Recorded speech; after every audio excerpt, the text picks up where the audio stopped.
భూ కేటాయింపు వీటి అంశాల్లో ఇట్లాంటి అంశాల్లో మీతో పాటు ప్రజలకి అవగాహన ఉండాలి కాబట్టి కల్పించాలి కాబట్టి ముందుగా రెండు విషయాలు చెప్తాను.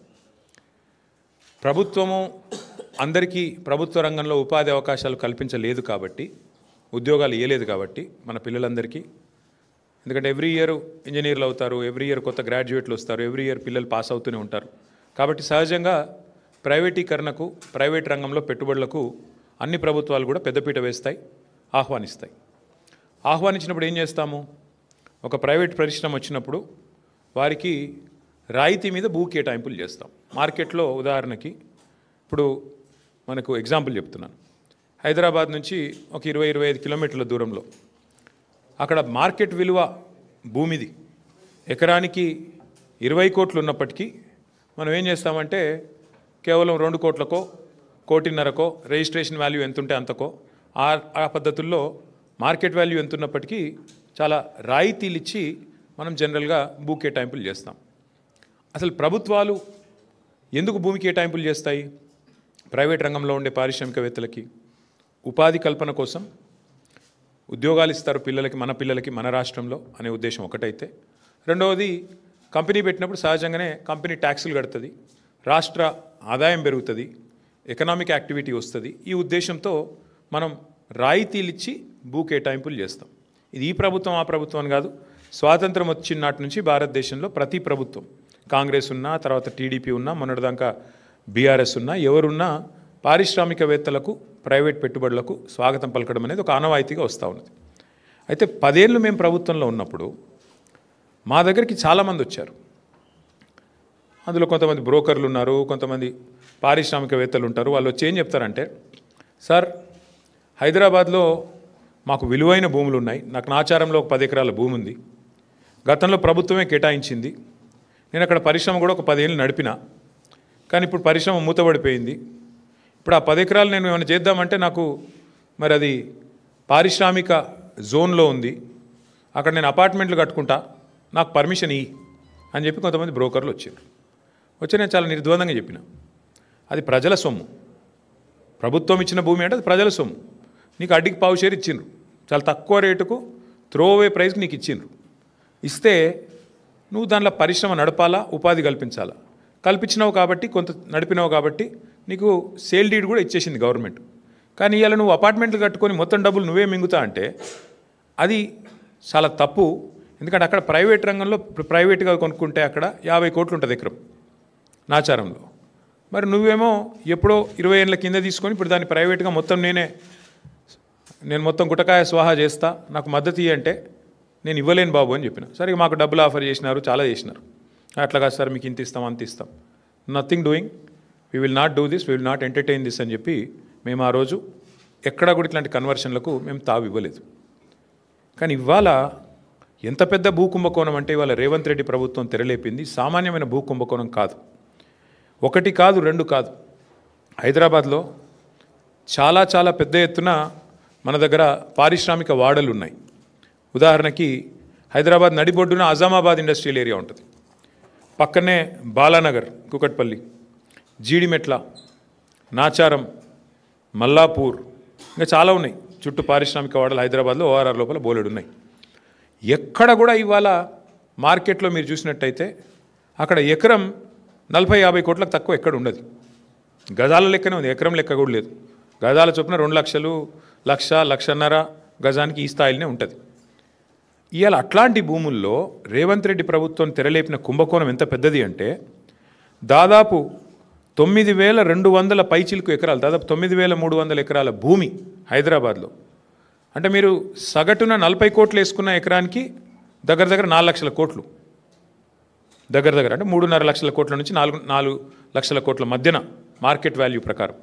లేదు 50 కోట్లు వేసుకున్నారనుకో సగటున, దగ్గర 5 లక్షల కోట్ల విలువ చేసే ఆస్తిని, అందులో మరి ఇవాళ ఆయన అనుయాయులకు, ఆయన వందిమాగదులకు, ఆయన బామ్మర్దులకు, ఆయన తమ్ముళ్లకు, ఆయన చుట్టూ ఉండే బ్రోకర్లకు ఇవాళ ఒప్పందాలు కుదిరించి ఒక అతిపెద్ద భూ కుంభకోణానికి రేవంత్ రెడ్డి ప్రభుత్వం మొన్న జరిగిన కేబినెట్ సమావేశంలో తెరలేపింది. ఇది నేనేదో ఊరికే ఆషామాషిగా ఆరోపణలు చేయట్లేదు. ఎక్కడెక్కడ విలువైన భూములు ఉన్నాయో ఇవాళ హైదరాబాద్ చుట్టూ అక్కడ రేవంత్ రెడ్డి ముఠా వాలిపోయింది. మొన్న కొండా సురేఖ గారి ఉదంతమే దానికి ఒక క్లాసిక్ ఎగ్జాంపుల్. కొండా సురేఖ గారి కుమార్తె ఆ రోజు కొన్ని ఆరోపణలు చేసింది నిర్దిష్టంగా.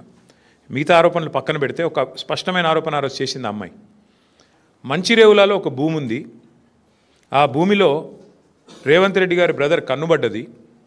అందుకే ముఖ్యమంత్రి గారు జపాన్లో ఉంటే కూడా మేము అక్కడ ఆ భూమి కాడికి పోయేందుకు ఎండోమెంట్స్ రోడ్డు పర్మిషన్ ఇస్తే, ఎండోమెంట్స్ వాళ్ళు ఉన్న భూమిలోకి వెళ్ళి రోడ్డు పర్మిషన్ ఇస్తే ముఖ్యమంత్రి గారు జపాన్లో ఉండి కూడా ఆ ఫైల్ తెప్పించుకొని ఆపేసిండు.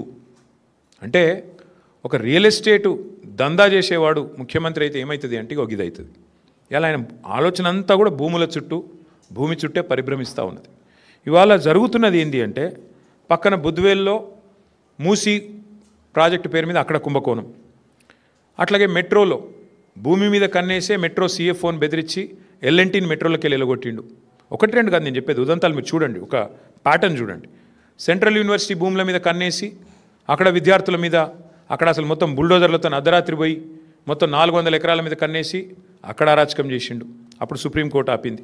అట్లాగే ఈరోజు సేమ్ థింగ్ 9292 ఎకరాల పారిశ్రామిక భూముల మీద కన్నేసి రేవంత్ రెడ్డి గారు ఆయన ప్రభుత్వం ఇవాళ Hyderabad industrial lands transformation policy అనే పేరిట భూములను కొల్లగొట్టే కుంభకోణానికి తెరలేపిండు. ఇక్కడ సింపుల్గా నేను చెప్పే లెక్క మళ్ళొకసారి అర్థం చేసుకోండి. ఈ 9292 ఎకరాలు మొత్తం కూడా ప్రభుత్వ భూమి. ప్రభుత్వం పారిశ్రామికవేత్తలకు మీరు పరిశ్రమ పెట్టండి అని ఇచ్చిన భూమి. అడ్డికి పావు షేరు అంటే మార్కెట్ విలువ రూపాయి అయితే 10 పైసలకో రూపాయికో రూపాయల 1 పైసకో ఇచ్చిన భూమి ఇది. ఇవాళ భూమి విలువ పెరిగింది, 10 రెట్లు పెరిగింది, 100 రెట్లు పెరిగింది, 1000 రెట్లు పెరిగింది. పెరిగిన ఆ భూమి విలువను, పెరిగిన ఆ భూములను ఇవాళ ATMగా దాన్ని పేటీఎంగా మార్చుకునే ప్రయత్నమే రేవంత్ రెడ్డి గారు చేస్తూ ఉన్నారు. అంటే 4.5 లక్షల కోట్ల విలువైన భూమిని ఇవాళ కొల్లగొట్టి దానికి ఇవాళ పెట్టిన స్కీమ్ కూడా మీరు చూడండి, పాలసీ ఎట్లా పెట్టినా కూడా నేను చెప్తాను మీకు. అంటే ఈ స్కామ్ అర్థం కావాలంటే మీరు కొద్దిగా చరిత్రలోకి పోవాలి. 50-60 ఏళ్ళ కింది నుంచి హైదరాబాద్ చుట్టూతా MCH ఉన్నప్పుడు భూములు కేటాయిస్తూ పోయినాయి ప్రభుత్వాలు. ఇప్పుడు నేను చెప్పిన పారిశ్రామిక వాడలు మల్లాపూర్ కానీ, చెర్లపల్లి కానీ, నాచారం కానీ, జీడిమెట్ల కానీ, బాల్నగర్ కానీ, అట్లాగే ఆజామాబాద్ కానీ ఇక్కడ భూములు కేటాయింపులు చేస్తూ పోయినారు. అందులోకెళ్ళి వచ్చినాయి ఇవన్నీ కూడా, మౌలాలి, తర్వాత కుషాయిగూడ, కాటేదాన్, ఇవన్నీ కూడా అందులోకెళ్ళి వచ్చినాయి. చందులాల్ బిరాదరి చుట్టూ వచ్చిన పారిశ్రామిక వాడలు. ఇప్పుడు ఏమైంది, సిటీ పెరుగుతూ పోయింది, ఇవన్నీ సిటీ మధ్యలోకి వచ్చినాయి, భూముల విలువలు పెరిగిపోయినాయి. ఇప్పుడు పెరిగిపోయిన వాటి వల్ల ఏమైంది, చుట్టూ కాలనీలు కూడా రావడం వల్ల ప్రజలు గొడవ చేయడం స్టార్ట్ చేసినారు. మరి మా చుట్టూ కాలనీలు వచ్చినాయి, మధ్యలో కాలుష్యం ఉంది. ఇప్పుడు బాచుపల్లి వాళ్ళు కూడా గొడవ చేస్తూ ఉన్నారు కాలుష్యం వస్తుంది అని. దానికి 2013లో అప్పుడున్న కాంగ్రెస్ ప్రభుత్వం ఒక జీవో తెచ్చింది, జీవో నెంబర్ 20, కిరణ్ కుమార్ రెడ్డి గారి ప్రభుత్వం. ఏమై జీవో నెంబర్ 20 ఉద్దేశము ఏమని అంటే, మీరు ORR లోపల ఉండే కాలుష్యకారక పరిశ్రమలు, పొల్యూటింగ్ ఇండస్ట్రీస్ని బయటికి తరలించాలి అనేది ఆ జీవో సారాంశం. మా ప్రభుత్వం ఉన్నప్పుడు మేము కూడా ప్రయత్నం చేశాం. ఇన్ఫ్యాక్ట్ ఫార్మాసిటీ పెడదామనుకునే దానికి మెయిన్ కారణమే ఇది. ఫార్మా ఇండస్ట్రీ ఏదైతే జీడిమెట్లలో, అట్లాగే మల్లాపూర్లో, నాచారంలో, ఇతర ప్రాంతాల్లో ఉన్నదో వీళ్ళందరినీ కూడా అవసరమైతే ORR బయటికి ఒకటే ప్రాంతానికి తరలించి ఒకటే చోట 19,000 ఎకరాల్లో మేము ఫార్మాసిటీ పెట్టాలనుకునే దానికి మెయిన్ ఉద్దేశమే ఇది. ఎందుకంటే ఈ ప్రాంతం అంతా కూడా కాలుష్య బారిన పడకుండా, ఇంకోటి ఇబ్బంది పడకుండా. సరే, ఇవాళ దానికి ఫ్యూచర్ సిటీ అనే పేరు పెట్టి అక్కడ కూడా రియల్ ఎస్టేట్ బ్రోకర్ పనిచేస్తూ ఉన్నారు ముఖ్యమంత్రి గారు. ఇప్పుడు మేమేమంటున్నామంటే, ఇందులో చాలా భూములు, ఇప్పుడు ఆజామాబాద్ ఇండస్ట్రియల్ ఏరియా ఉంది ఉదాహరణకు మీకు చెప్తా ఉన్నా. మేము కూడా గతంలో ప్రయత్నం చేసినాం, మేము చేయలేదని కాదు, మేమేం ప్రయత్నం చేసినాము. ఇప్పుడు ఆ ఉదాహరణకి ఆజామాబాద్లో ఆనాడు 40 ఏళ్ళ కిందట, 50 ఏళ్ళ కిందట వద్దిరాజు రవిచంద్ర గారికి గవర్నమెంట్ ఒక 5 ఎకరాలు స్థలం ఇచ్చింది అనుకోండి. ఆయనకి ఎంతకో అంతకి ఇచ్చింటాం అప్పట్లో ఉన్న గవర్నమెంట్. ఇచ్చిన తర్వాత వద్దిరాజు గారు కొంతకాలం నడిపిండు ఇండస్ట్రీ, ఓ 10 ఏళ్ళకో 15 ఏళ్ళకో నడిపి తర్వాత ఫర్ వాట్ ఎవర్ రీజన్ ఆయన బంద్ పెట్టుకున్నాడు. తర్వాత భూమి ఆయన చేతుల్లో ఉంది, అవసరమైతే ఆడు ఇంకేదో చేస్తున్నాడు. మేమేం పెట్టినామంటే గతంలో మేము కూడా దీన్ని ఇట్లాంటి ల్యాండ్స్ని ఏం చేయాలి అని ఆలోచించి, ఇంకో ఇది ఆనాడు 2022 సెప్టెంబర్లో ఆనాడు మేము తెచ్చిన చట్టం, ఆజామాబాద్ ఇండస్ట్రియల్ ల్యాండ్స్ని రెగ్యులరైజ్ చేస్తూ తెచ్చిన చట్టం. అందులో ఏం పెట్టాం మేము, ఒకవేళ వద్దిరాజు రవిచంద్ర గారికి మనం ఇచ్చిన భూమి కనుక ఆయన చేతుల్లోనే ఉంటే, ఆ రోజు డబ్బులు కట్టి ఉన్నప్పటికీ కూడా ఇవాళ మరి ల్యాండ్ యూజ్ మారుతున్నది కాబట్టి, ఆ రోజు పరిశ్రమకున్న భూమిని ఇవాళ మారుస్తున్నారు కాబట్టి 100% రిజిస్ట్రేషన్ 100% మళ్ళీ కట్టి ఇస్తే మళ్ళీ మీకు ఇస్తాము, మీరు వాడుకోండి అని చెప్పాం. లేదు, కొంతమంది ఏం చేస్తారు, వద్దిరాజు రవిచంద్ర గారికి ఇచ్చింది, ఆయన ఏం చేసి ఉంటాడు, ల్యాండ్ 15 ఏళ్ళకో అవసరం పడి అమ్ముకుంటాడు. గంగుల కమలాకర్ గారికి అమ్ముకున్నాడు అనుకోండి.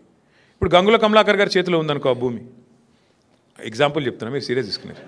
గంగుల కమలాకర్ గారి చేతిలో ఉంటే ఒరిజినల్ అలాటీ చేతిలో కాకుండా ఇంకొకరి చేతిలో కనుక మారింటే, ఆ రోజు మా ప్రభుత్వం పెట్టింది ఏంటి అంటే నిబంధన, అట్లాంటి కేటగిరీ ఉంటే కేటగిరీ 2 కింద పెట్టి 200% కట్టాలి మీరు, 200%. ఎందుకంటే మీరు అప్పుడే నిబంధనలు తుంగలో దెక్కారు. రవిచంద్ర గారికి ఇస్తే రవిచంద్ర గారు నడపకుండా ఇంకొకరికి అమ్ముకున్నాడు, ప్రభుత్వ భూమి హక్కు లేకపోయినా అమ్ముకున్నాడు, ఆయన కొనుక్కున్నాడు, కాబట్టి 200% అని పెట్టినాం. ఈరోజు వీళ్ళు ఏం చేస్తున్నారు ఎరికేనా మీకు, ఎంత టూ మచ్ అంటే, కేసీఆర్ ప్రభుత్వం వచ్చినాక మీకు తెలుసు, హైదరాబాద్ నగరంలో కాదు మొత్తం తెలంగాణలో భూముల ధరలకు రెక్కలు వచ్చినాయి. 5 లక్షలు కూడా పలకని భూమి ఒక్కొక్క కాడ 50 లక్షలకు పోయింది.